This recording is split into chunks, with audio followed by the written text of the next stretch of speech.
보통 의과에 내과, 외과, 그리고 소아과, 산부인과 등이 있듯이 치과에도 교정과, 보철과, 그리고 치주과, 구강외과 등 다양한 분야가 있습니다. 과별 전문 분야가 다 있기 때문에 증상별로 보다 전문적인 진료를 받는 것이 합당하다고 생각합니다. 네, 예. 그래요. 치과에는 뭐 다양한 분야가 있을 수가 있겠는데 우리 강원장께서는 지금 구강외과 전문의로 돼 계시거든요. 네네네. 그래서 그 수련 과정에 이건 언제쯤 정하게 되나요? 구강외과는? 너무 오래된 얘기라서 네네. 한 20년이 넘은 것 같습니다. 아, 그래요? 네네. 네, 그렇군요.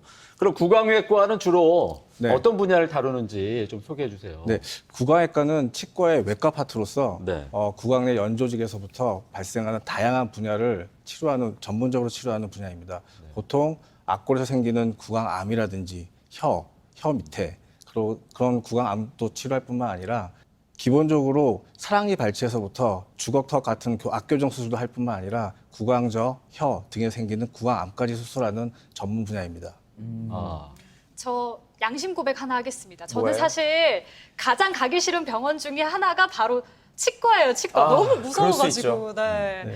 근데 이상하게 저는 뭐 좀 이렇게 잇몸이 자주 좀 부어있기도 하고요. 양치하다 보면 피가 또 나오기도 하고 또 막 뭐 입안에 뭐 헐다거나 뭐 이런 것들이 있는데 네. 전 이게 그냥 내가 너무 열심히 놀아서 그렇구나. 피곤해서 생긴 거구나. 이렇게 생각을 했거든요. 네. 근데 혹시 이것도 구강질환의 일종이라고 볼 수가 있는 건가요? 네, 맞습니다.